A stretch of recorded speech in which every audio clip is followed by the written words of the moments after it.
ഏത് നിമിഷവും ഏത് സമയത്തും ഇതിന് ഇറങ്ങി പുറപ്പെട്ടവരാണ്. ഞങ്ങൾ വിളിച്ചാൽ ഏത് നിമിഷം നമ്മൾ 2 കോളിന് 2 റിങ്ങിന് ഫോൺ എടുക്കുന്ന ഒരേ ഒരു സ്ഥാപനം ഞങ്ങളുടെ ഫയർ സ്റ്റേഷൻ മാത്രമായി. എല്ലാം ഫുൾ യൂണിഫോമിൽ കിടന്നു വരെ ഉറങ്ങുന്നത്. ഇപ്പോൾ ഈ നമ്മുടെ കോട്ടുകുന്നത്ത് മാൻമെയ്ഡ് ഫയർ ആണെന്ന് ഞങ്ങൾക്ക് ഉറപ്പിച്ച് പറയാൻ പറ്റും. കാരണം ഞങ്ങൾ ഒരു സൈഡ് അണച്ചിട്ട് വെളുപ്പാങ്കാലം 5 മണിക്ക് പോയി അണച്ചിട്ട് തിരിച്ചു വരുമ്പോൾ അടുത്ത ഫയർ ഉണ്ടാവുകയാണ് അതിൻ്റെ മറു സൈഡിൽ. ആ മൊട്ടക്കുന്ന് 4 വശവും കറങ്ങുമ്പോൾ വാഹനം എത്താത്ത സ്ഥലമാണ്. അപ്പോൾ നമുക്ക് മാൻ പവർ കൊണ്ട് മാത്രമാണ് അവിടെ ഫയർ നമുക്ക് എക്സിക്യൂട്ട് ചെയ്യാൻ പറ്റുന്നത്. ബ്രഹ്മപുരത്ത് വർക്ക് ചെയ്തുകൊണ്ട് നിൽക്കുന്ന അതേ ദിവസമാണ് കോട്ടുകുന്നം ഫയർ ഉണ്ടാകുന്നത്. കോട്ടുകാരുടെ അഴിഞ്ഞാട്ടമാണ്. അതാണ് ഇത്രയും ഭാഗത്ത് തീപിടുത്തം ഉണ്ടാകുന്നത്. മദ്യത്തിൻ്റെ ഉപയോഗം കുറയ്ക്കണം, അത് തന്നെയാണ് മെയിൻ കേസ്. മദ്യം കഴിക്കുമ്പോഴാണ് അവർക്ക് സിഗരറ്റ് വലിക്കാനും മറ്റ് അലക്ഷ്യമായിട്ട് കുറ്റി വലിച്ചെറിയാനൊക്കെ തോന്നുന്നത്. തുടങ്ങുമ്പോൾ എല്ലാ നാട്ടുകാരും അവരവരുടെ വീടുകൾക്ക് ചുറ്റും ഫയർ ലൈൻ തെളിക്കണം. രീതിയിൽ ഓൾട്ടർ ചെയ്യും. അത് ചിലപ്പോൾ എ സിക്ക് വേണ്ടിയാവാം, ചിലപ്പോൾ ഓഡിയോ സിസ്റ്റത്തിനാവാം, വീഡിയോ സിസ്റ്റത്തിനാവാം, പലതിനും ആവാം. പക്ഷേ അത് ഒരു കാരണം. പിന്നെ ഒന്ന് ഇതിനകത്തിന് perfume, mobile phone, laptop, LED TV, home appliances എന്നിവയുടെ കിഡിലൻ കളക്ഷൻസും അത്യുഗ്രൻ ഓഫറുകളുമായി ദുബായ് ദ ഫ്യൂച്ചർ സ്റ്റോർ ഇപ്പോൾ വെഞ്ഞാറം. നിങ്ങൾ എല്ലാവരും കാത്തിരുന്ന സ്വയംവര സിൽക്സ് ഇനി കൊണ്ടോട്ടിയിൽ ഓപ്പൺ ചെയ്യുക. ഇനോഗ്രേഷൻ നിങ്ങളെ കാണാൻ ഞാനും എത്തുന്നുണ്ട്.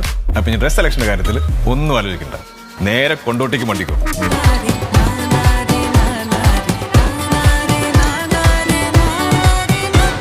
രംഗത്ത് ഏറ്റവും പ്രാധാന്യം അർഹിക്കുന്നവരാണ് ഫയർ ആൻഡ് റെസ്ക്യൂ സർവീസും അവിടുത്തെ ഉദ്യോഗസ്ഥന്മാരും. കൊച്ചി ബ്രഹ്മപുരത്തെ തീപിടുത്തത്തിൽ നിന്നും അവരുടെ പ്രാധാന്യം എത്രത്തോളമാണെന്ന് നമ്മൾ ജനങ്ങൾ മനസ്സിലാക്കി കഴിഞ്ഞു. എന്നാൽ ഈയൊരു സാഹചര്യത്തിലും ഇവിടെ വെഞ്ഞാറമൂട്ടിലെ ഫയർ സ്റ്റേഷനിലെ ഉദ്യോഗസ്ഥരെ കോമാളിയാക്കുന്ന വിധത്തിലുള്ള പ്രവർത്തനങ്ങളാണ് ഇവിടുത്തെ സാമൂഹ്യ വിരുദ്ധർ കാട്ടിക്കൂട്ടുന്നത്. വേനൽ ചൂടിനിടയിലും ഒറ്റപ്പെട്ട സ്ഥലങ്ങളിൽ തീയിടുകയും അത് വിളിച്ച് ഇവിടുത്തെ ഉദ്യോഗസ്ഥന്മാരെ അറിയിക്കുകയും ചെന്ന് കഴിഞ്ഞ ഉടനെ വീണ്ടും അതേ സ്ഥലത്ത് തന്നെ തീയിട്ട് വീണ്ടും അവരെ ബുദ്ധിമുട്ടുകയാണ് ഇവിടുത്തെ ചില സാമൂഹ്യ വിരുദ്ധ കാണിക്കുന്നത്. നമ്മുടെ കൂടെ ഉള്ളത് വെഞ്ഞാറമൂട് ഫയർ ആൻഡ് സ്റ്റേഷനിലെ ഉദ്യോഗസ്ഥരാണ്. വെഞ്ഞാറമൂട് ഫയർ സ്റ്റേഷൻ എന്ന് പറഞ്ഞാൽ 9 പഞ്ചായത്തിൻ്റെ ഏരിയയാണ്. 9 പഞ്ചായത്തിൽ അതിൽ ഇപ്പോൾ ഈ അടുത്ത തീപിടുത്തം ഉണ്ടായത് കോട്ടുകുന്നം ഭാഗത്താണ്. കോട്ടുകുന്നം ഭാഗത്ത് 400 ഏക്കറാണ് ഒറ്റ ദിവസം കൊണ്ട് കത്തിപ്പോയത്. ഇവിടുന്ന് 6 പ്രാവശ്യം ടേണൗട്ടും ഇവിടുത്തെ ജീവനക്കാരും എല്ലാം പോയി. അതേസമയം അന്ന് ബ്രഹ്മപുരത്ത് തീപിടുത്തം ഉണ്ടായേക്കാണ്. ഇവിടുത്തെ 9 ജീവനക്കാർ ബ്രഹ്മപുരത്ത് വർക്ക് ചെയ്തുകൊണ്ട് നിൽക്കുന്ന അതേ ദിവസമാണ് കോട്ടുകുന്നം ഫയർ ഉണ്ടാകുന്നത്. കോട്ടുകുന്നം ഫയറിൽ മറ്റ് ജീവനക്കാരെയും വീട്ടിൽ ഓഫ് ഡ്യൂട്ടി ഓൺ ഡ്യൂട്ടി ഒന്നും നോക്കാതെ എല്ലാ ജീവനക്കാരെയും പങ്കെടുപ്പിച്ചുകൊണ്ടാണ് ഇന്നത്തെ വെർക്ക് നടന്നത്. 2 ദിവസം കൊണ്ടാണ് ആ തീ അണയ്ക്കാൻ കഴിഞ്ഞത്. അത്ര വലിയ ഫയറായിരുന്നു. 400 ഏക്കറാണ് തീ പിടിച്ചത്. അത് കഴിഞ്ഞ് ഇന്നലെ വെള്ളാണിക്കൽ പാറയിൽ തീപിടുത്തം 300 ഏക്കറാണ് കത്തിപ്പോയത്. അത് ഏകദേശം ഒരു 6.5 മണിക്കൂറോളം ഞങ്ങൾ അശ്രാന്ത പരിശ്രമം നടത്തി 3-4 ടാങ്ക് വെള്ളം കൊണ്ടും അല്ലാതെ കായികമായിട്ടും ഒക്കെ പരിപാടി ചെയ്തിട്ടാണ് ഇന്നലെ ആ തീ അണയ്ക്കാൻ കഴിഞ്ഞത്. ഇങ്ങനെ ഉണ്ടായിരുന്നോ? ഇതിന് മുമ്പ് ഉണ്ടായിട്ടുണ്ട്. ഇവിടുത്തെ തീപിടുത്തം എന്ന് പറഞ്ഞാൽ സാമൂഹിക വിപത്ത് തന്നെയാണ്. സാമൂഹ്യ വിരുദ്ധരുടെ അഴിഞ്ഞാട്ടമാണ്. അതാണ് ഇത്രയും ഭാഗത്ത് തീപിടുത്തം ഉണ്ടാകുന്നത്. വെള്ളാണിക്കൽ പാറയിൽ ഇന്നലെ ഞങ്ങൾ പോയി കാണുമ്പോൾ ഉണ്ടല്ലോ, മദ്യത്തിൻ്റെ കുപ്പി മാത്രമേ ഉള്ളൂ ആ ഭാഗത്ത്. അത്ര ദുരിതമാണ്. അറിഞ്ഞുകൂടാതെ അങ്ങ് ചെയ്തു പോണത്. അവർ മദ്യത്തിൻ്റെ ലഹരിയിൽ അങ്ങ് ചെയ്തു പോകുന്നത്. അതിനാണ് യഥാർത്ഥത്തിലൊരു തടയിടേണ്ടത്. ആദ്യം തടയിടേണ്ടത് അവിടെയാണ്. അവർ തടയിട്ട് കഴിഞ്ഞാൽ തീ തന്നെ ഈ ഭാഗത്തുള്ള ഇങ്ങനെയുള്ള തീകൾ വളരെ നിയന്ത്രിക്കാൻ കഴിയും. എന്തുകൊണ്ട് എങ്ങനെയൊക്കെ നമുക്കതിന് വിലക്കാൻ പറ്റുമെന്ന്? മദ്യത്തിൻ്റെ ഉപയോഗം കുറയ്ക്കണം, അത് തന്നെയാണ് മെയിൻ കേസ്. മദ്യം കഴിക്കുമ്പോഴാണ് അവർക്ക് സിഗരറ്റ് വലിക്കാനും മറ്റ് അലക്ഷ്യമായിട്ട് കുറ്റി വലിച്ചെറിയാനൊക്കെ തോന്നുന്നത്. അല്ലാതെ മനഃപൂർവ്വം തീ ഇടാൻ വേണ്ടി ഒരാൾ മലയിൽ കയറി പോകില്ല. ഇപ്പോൾ ഈ നമ്മുടെ കോട്ടുകുന്നത്ത് മാൻമെയ്ഡ് ഫയർ ആണെന്ന് ഞങ്ങൾക്ക് ഉറപ്പിച്ച് പറയാൻ പറ്റും. കാരണം ഞങ്ങൾ ഒരു സൈഡ് അണച്ചിട്ട് വെളുപ്പാങ്കാലം 5 മണിക്ക് പോയി അണച്ചിട്ട് തിരിച്ചു വരുമ്പോൾ അടുത്ത ഫയർ ഉണ്ടാവുകയാണ് അതിൻ്റെ മറു സൈഡിൽ. ആ മൊട്ടക്കുന്ന് 4 വശവും കറങ്ങുമ്പോൾ വാഹനം എത്താത്ത സ്ഥലമാണ്. അപ്പോൾ നമുക്ക് മാൻ പവർ കൊണ്ട് മാത്രമാണ് അവിടെ ഫയർ നമുക്ക് എക്സിക്യൂട്ട് ചെയ്യാൻ പറ്റുന്നത്. തന്നെ ഇത് ഉണ്ടാക്കുന്ന ഫയറാണെന്ന് ഞങ്ങൾക്ക് ഉറപ്പാണ്. പക്ഷേ നമുക്കത് തെളിവ് കൊടുക്കാനോ മറ്റൊന്നും നമുക്ക് സാധിക്കുന്നില്ല. പക്ഷേ നമ്മുടെ നിർദ്ദേശങ്ങൾ ഇവർ അവഗണിക്കുന്നത് കൊണ്ടാണ് ഇങ്ങനൊരു ഫയർ വരുന്നത്. കുറേ കോളനിയിൽ കുറേ ആൾക്കാരുണ്ട്. അവർ ഞങ്ങളൊന്നും ഭയങ്കരമായ വെപ്രാളത്തിലായിരുന്നു അവരുടെ വീട്ടിലേക്ക്. അപ്പോൾ ഞങ്ങൾ പറഞ്ഞില്ല, നിങ്ങളുടെ വീട്ടിൽ വന്നു കഴിഞ്ഞാൽ ഞങ്ങൾക്ക് വാഹനം സൗകര്യമുണ്ട്. ഞങ്ങളൊരു വാഹനം അവിടെ ഇട്ടിട്ടാണ് ഞങ്ങൾ മുകളിൽ കയറി അവിടെ 2 ജീവനക്കാരെ നിർത്തി ഇവിടെ ഇങ്ങോട്ട് ഫയർ വരുന്നെങ്കിൽ അവിടെ വേണ്ട സംവിധാനം ഒരുക്കിയിട്ടാണ് ഞങ്ങൾ മുകളിൽ പോയി. ഞങ്ങൾ വേറെ അമാനുഷിക കഴിവൊന്നും ഞങ്ങൾക്കില്ല. ഞങ്ങൾ മരത്തിൻ്റെ ചില്ലകളും പിന്നെ അതുപോലെ നമ്മൾ ഫയർ ബീറ്റർ എന്നും പറഞ്ഞ് ചില സാധനങ്ങൾ ഉണ്ടാക്കി വെച്ചിട്ടുണ്ട്. ഇത് വെച്ച് അടിച്ചാണ് അണയ്ക്കുന്നത്. ഈ 400 ഏക്കറിലെ ഫയർ തീ അണച്ച് നമ്മുടെ നാട്ടുകാരുടെ നമ്മളൊപ്പം ഉണ്ടായിരിക്കും. അവരെ അണയ്ക്കുക എന്ന് പറയുമ്പോൾ വളരെയധികം. അപ്പോൾ ഈ ഒരു തീപ്പെട്ടി ഉരച്ച് വയ്ക്കുന്ന ആ വ്യക്തിക്ക് അറിയില്ല ഇതിൻ്റെ വ്യാപ്തി.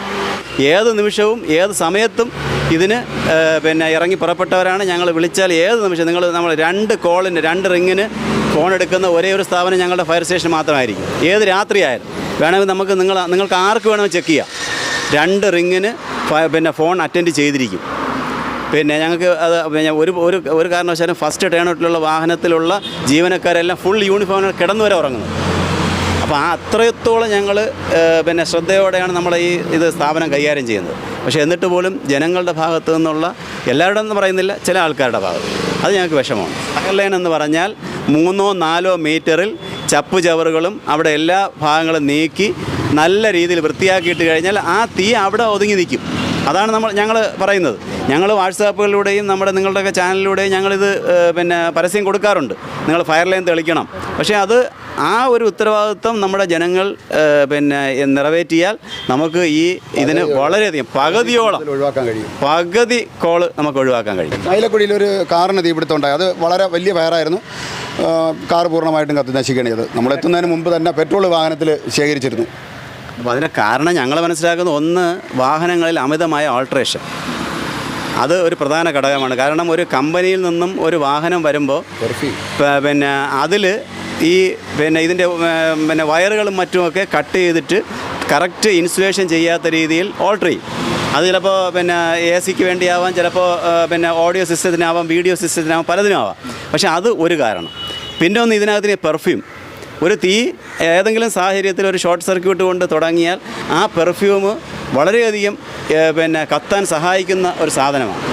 അപ്പോൾ ഇതൊക്കെയാണ് നമ്മുടെ ടെമ്പറേച്ചർ. ഒരു ചെറിയൊരു തീ വന്നാലും ഞങ്ങൾക്കിതിൽ ഒന്നേ പറയാനുള്ളൂ, ഈ വാഹനങ്ങളിൽ ചെറിയൊരു ഫയർ എക്സ്റ്റിംഗ്വിഷർ വാങ്ങി വെച്ചാൽ ഇത് പരിഹരിക്കാം. പക്ഷേ അത് ആര് വാങ്ങി വയ്ക്കും? അത് ഒരൊറ്റ ആൾക്കാർ പോലും അത് ചെയ്യാറില്ല. ഇല്ലാതെയും പല കാരണത്താലും നമുക്ക് വേണ്ടി ഓടുകയാണ് അവർ. എന്നാൽ നമ്മുടെ അശ്രദ്ധ കാരണമാണ് ഇതെല്ലാം സംഭവിക്കുന്നത്. ഫയർ ലൈൻ തളിക്കുക അവർ നിർദ്ദേശിക്കുന്നുണ്ട്, നമ്മൾ ചെയ്യുന്നില്ല. വണ്ടിയിലെ വെഹിക്കിൾ മോഡറേഷൻ ചെയ്യാതിരിക്കുക നിർദ്ദേശിക്കുന്നുണ്ട്, നമ്മൾ ചെയ്യുന്നില്ല. ജനങ്ങളുടെ അശ്രദ്ധ തന്നെയാണ് ഇതിനെല്ലാം കാരണം.